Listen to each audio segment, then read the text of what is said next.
Cześć drodzy widzowie, mamy wspaniały sposób na karczowniki. Kupę czasu ci co nas oglądają wiedzą, że się z nimi próbowaliśmy mierzyć.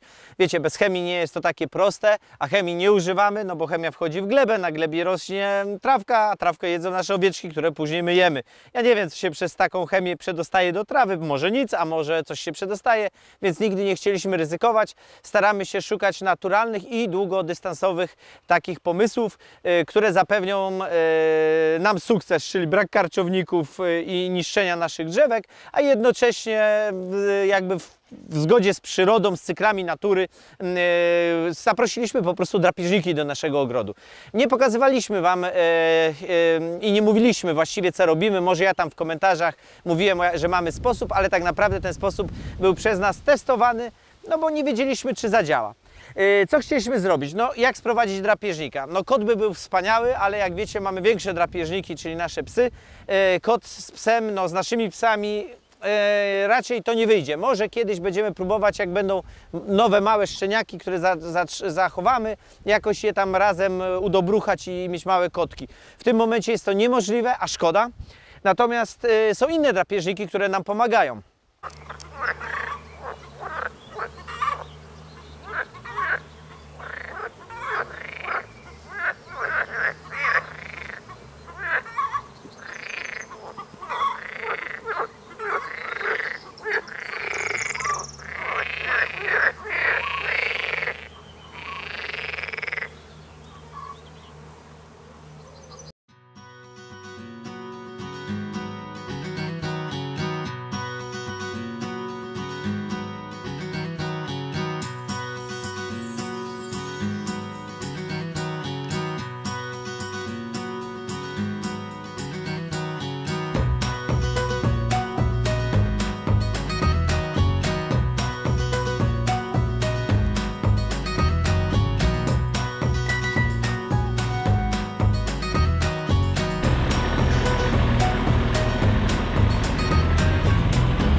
na przykład węża.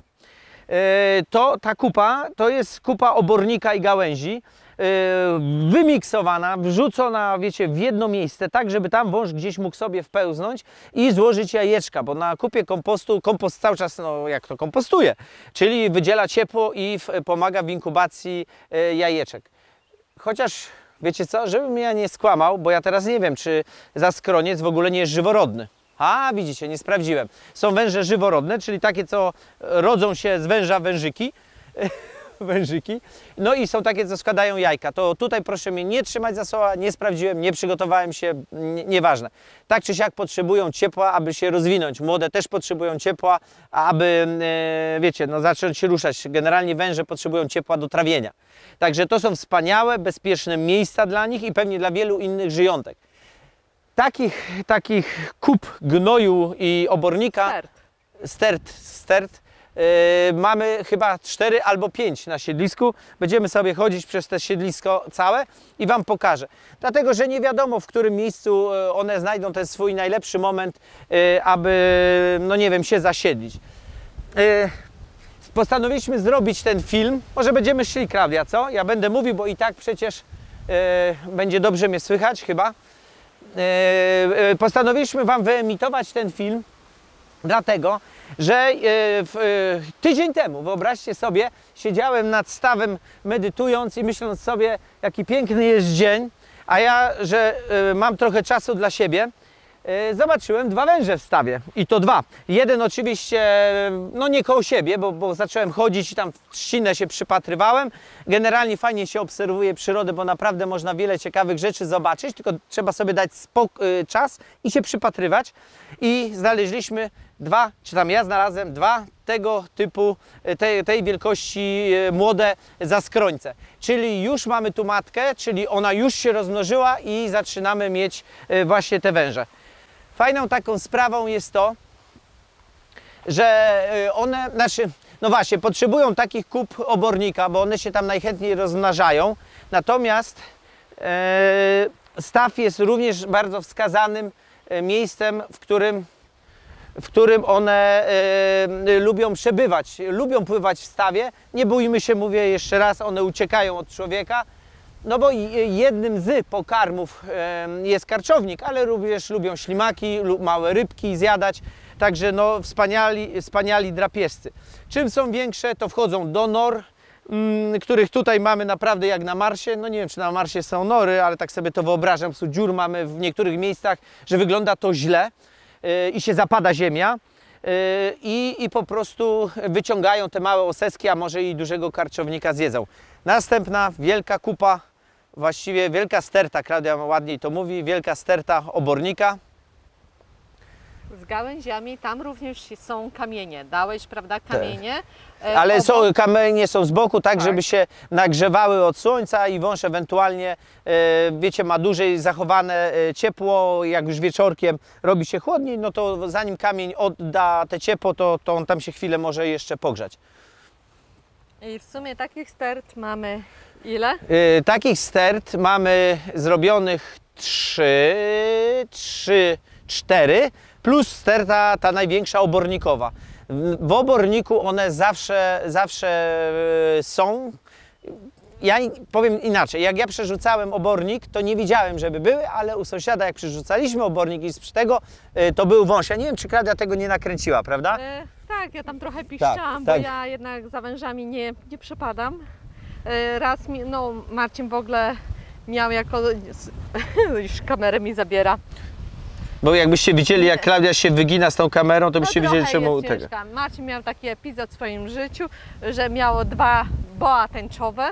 To jest też za czasów studiów. My w tym momencie wynajmowaliśmy pokój i zostawił mnie z nimi i pojechał na sesję. Niestety nie domknął oczywiście swoich pupilków i Klaudia wraca, chyba nie wiem, czy z uczelni, czy z pracy w tym momencie wracam. Patrzę, węży nie ma, ja w panice, bo jednak no, tam, gdzie mieszkaliśmy, węże nie mogły się wydostać poza pokój, w którym akurat się znajdowaliśmy. I jednego znalazłam w łóżku, dobrze, że nie miałam ochoty na drzemkę, a drugi, wyobraźcie sobie, był w torbie podróżnej, w której nie używaliśmy od miesięcy, była schowana pod spodem w jakichś takich półkach, takich zakamarkach, które bym w życiu nie pomyślała. Ja ich szukałam w panice wszędzie, w skarpetkach, w majtkach, no gdzie tylko mi przyszło coś do głowy, każdy skrawek, każdy centymetr tego pokoju przeszukałam. A on sobie pojechał na sesję i mnie z nimi zostawił. Tak, a wąż chciał sobie pojechać na wakacje. Tak. I no wiecie, no można pooglądać je, można było nawet je wziąć do ręki. Natomiast dla mnie to nie jest zwierzę, którym mogłabym nawiązać większą więź emocjonalną. Z wężami generalnie nie nawiązuje się ani z pająkami, bo mieliśmy ja różne Marcin, zwierzęta. Właśnie, tak. A jeszcze notabene Marcin myszy hodował dla tych węży. To już w ogóle, no, to widzicie, co ja się z nim mam, co ja muszę przechodzić. Myszy oczywiście też pewnego razu uciekły, więc też była gonitwa I za myszami. teraz mamy karczowniki, to taki, wracając do tematu, myszy i węże przez nasze życie się cały czas przetaczają. To widzieliście już dawno. Tak, ale nie trochę to dawno. Tutaj były same znowuż gałęzie, które zbieraliśmy dla kus i przewertowaliśmy je, daliśmy, widzicie, trochę obornika. Tutaj, proszę bardzo, kamień, żeby nie być gołosłownym tak samo. Może ja go trochę, wiesz co, bliżej. No jak uważasz? On taki powinien być bardziej schowany troszeczkę. No, próbuję pod gałąź, żeby go jakoś tam wcisnąć. O. Widzisz? No i super. I takich jeszcze miejsc mamy, chyba jeszcze jedno tam. Jeszcze jedno jest, chyba zaraz pokażemy dokładnie. Tak. Czyli przerobiliśmy 3. Tak. I oprócz tego, że mamy węże, też tutaj w sadzie były nasze owieczki z kuskami, które podcięły tą trawę, była ona krótsza. My kosimy również wokół stawu taki tylko jeden pas, bo my chcemy, żeby ta trawa poszła w nasiona, tak samo ich koniczyna, żeby to było większe bogactwo, że tak powiem. Tak, naturalne, żeby roślinki, które potrzebują więcej czasu na wydanie nasionek i zakwitnięcie, żeby też miały szansę. Tak. Bo częste koszenie po prostu, wiecie, zabija możliwość rozmnażania się. I my kosimy takie pasy, żebyśmy mogli łatwo sobie po prostu przejść. I wyobraźcie sobie, zaobserwowaliśmy kilka razy ptaszka, który się nazywa postułka i poluje właśnie na nasze karczowniki. Jest to ptaszek, może miałam kilka ujęć, nie wiem, czy mi się uda, ponieważ to z telefonu było kręcone, więc nie wiem, czy dobra jakość będzie. Natomiast w ogóle on się nie boi, nie jest płochliwy, bardzo dobrze poluje. Sami widzieliśmy, jak niesie, wiecie, i daje radę, czyli koło nas spadał, ja go widziała gdzieś tak 10 metrów od ciebie, co nie spadł i... No bym powiedziała, że nie ta pierwsza lipa, tylko może ta druga lipa. Ta druga lipa, no. Ta druga lipa, więc mamy coraz bogatsze na nasze siedlisko w różne ptaki. Drapieżne, tak, które przylatują do nas z tego względu, ojej, ale dzisiaj wiecznie, mam nadzieję, że będzie nas słychać. Również mamy ptaszka, który się nazywa rybitwa, z tego względu, że mamy właśnie staw i trochę rybek, więc jesteśmy przeszczęśliwi, że życie się u nas zaczyna bujne, no i właśnie o to chodzi. Im więcej się tego wszystkiego dodaje, im więcej jest życia i bioróżnorodności, tym wszystko czuje się lepiej. Proszę, słuchajcie, chwileczkę, ja chyba z wami nie rozmawiam. Cisza. Spójrzcie na te trawy. Stado przyszło, gada. Tutaj jest skoszone, a tutaj zobaczcie, jak one pięknie wyglądają na tym wietrze. Nam się bardzo taka podoba zachowana dzikość po prostu z funkcjonalnością. Przestańcie, bo normalnie ja chyba zaraz nie wytrzymam. My cisza, ona me.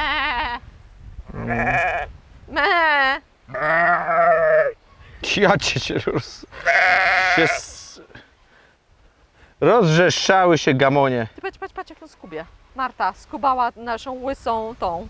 Tak, skubała? No przed sekundą tak mi się wydawało, że ją coś tam dziubała. Oj, widzicie, tam w oddali jest obornik, także tam na pewno są jakieś drobne szpary, bo tam są duże kiście obornika, ale czasami zwyczajnego siana rzucane, także na pewno taki wąż jest w stanie sobie coś tam znaleźć ciekawego. O, się bawią maluchy, popatrz. No tak właśnie jest, one chodzą za nami i też próbują zwrócić naszą uwagę. Chyba jak wszystko na tym siedlisku, co?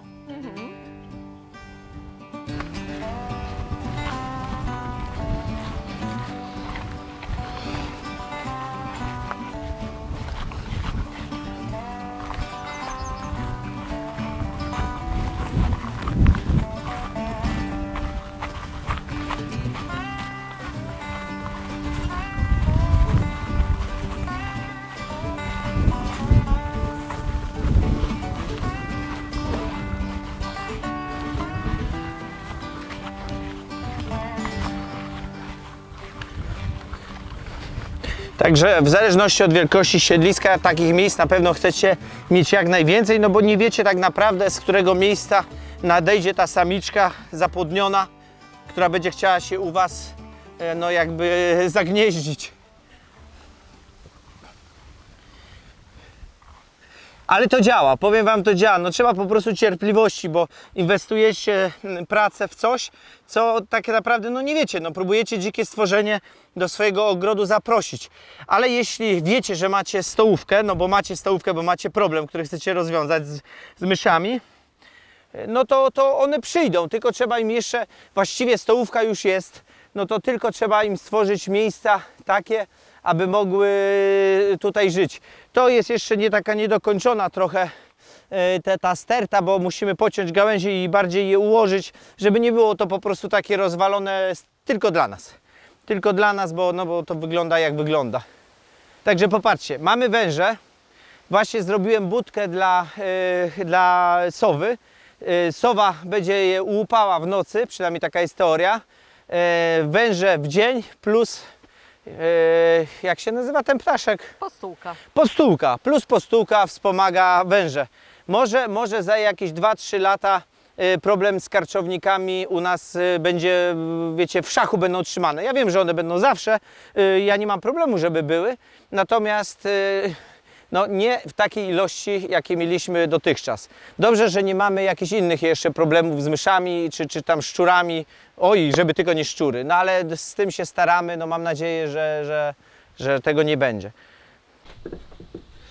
Klaudia mnie ustawiała tu już od godziny, co mam powiedzieć. Jak to było? Element kolejny w cyklu, co? Jeszcze raz, Klaudia. Rób. Albo mów. Ale ją wkurzyłem. Powiem i tak po swojemu. Klaudia Dobrze. Klaudia chce mnie wyrzucić z domu i ja pomyślałem sobie, no to gdzie ja sobie biedny żuczek zamieszkam? I patrzę tak w lustro, nie, no do żuka jestem raczej słabo podobny. Proszę mi nie przeszkadzać. Do żuka nie jestem podobny. Może trochę jak ślimak, no ale ślimak ma własny domek, więc bez sensu ja nie mam domka. I myślę sobie, taki mędrkuś, taki mądry, taki wygadany. Sowa! Sowa! Zrobię sobie budkę dla sowy i tam sobie zamieszkam. Dla puszczyka. Dobrze. No. Haha, teraz nic nie będzie. Nie dam mi powiedzieć. Więc to jest kolejny element, jaki możecie, może nie tyle, że element, ale kolejna czynność, którą musicie wykonać na swoim siedlisku, aby sprowadzić kogo? Nowego lokatora, czyli sowy, które Wam pomogą w zwalczaniu karczowników. A kiedy? W nocy, prawda? Właśnie. Stwierdziliśmy, że jak wiecie, z karczownikami to już mówimy chyba od samego początku, że mamy tutaj straszliwy problem. W tym roku udało nam się, bo zrobiliśmy coś znacznie wcześniej, co Wam pokażemy właśnie w filmie, bo nie wiedzieliśmy, czy to zadziała, czy to nie zadziała, więc wiecie, no trzeba testować, zanim się człowiek pochwali. No i sprowadziliśmy węże. Mamy zaskrońce, mamy ich co najmniej 2 albo 3 takie, czyli chyba to widocznie już jest matka, bo jeśli takie są, to widocznie się urodziły. Żyją sobie w granicach stawu. Zaskroniec wpierdziela żabki, lubi ślimaki, ale też karczowniki. Czym jest większy, tym lepiej poluje. No, w norkach i wiecie, wyjada te małe paskudztwa.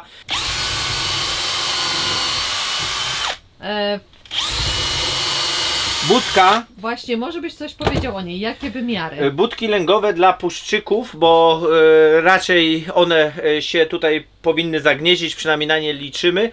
Powinny mieć minimum 30 na 30 cm w podstawie. Ja oczywiście zrobiłem wersję Lux, więc ma tam 30 chyba na 35, troszkę dłużej, troszkę więcej, a może i więcej. Ja nie wiem, ile właściwie to zrobiłem. Zaraz wam powiem na miarce. A nie. Każesz na miarce czy nie? Nie, bo ja to już robię w ogóle wszystko. Dobrze, zaczynamy od początku. 30 na 30 tutaj powinienem to robić, a to są przecież pionowe. 30 na 30 na 45, dobra.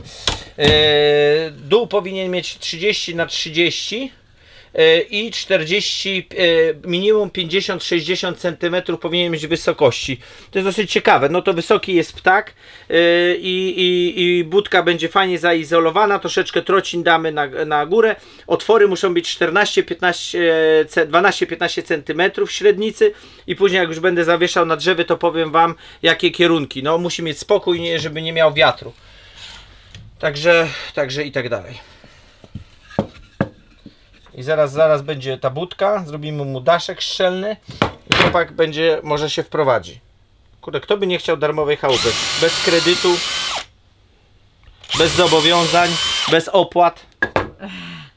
Sam bym tam zamieszkał. Wtedy czy jeszcze nie zamieszkam. Tak nie skończysz. Chyba ty skończysz, wiesz?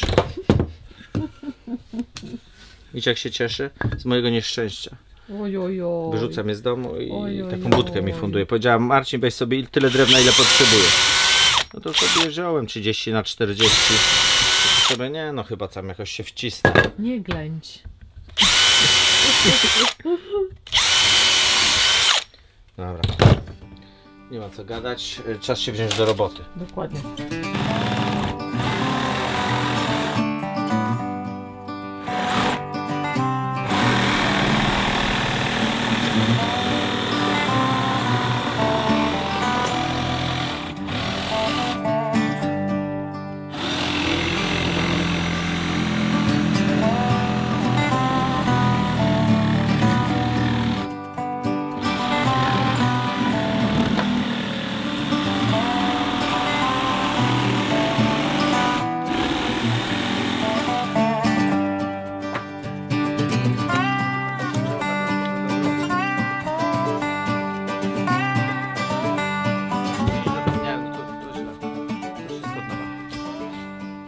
No to ja jadę z Klaudią i w następnym odcinku zobaczycie już jak wieszamy budkę.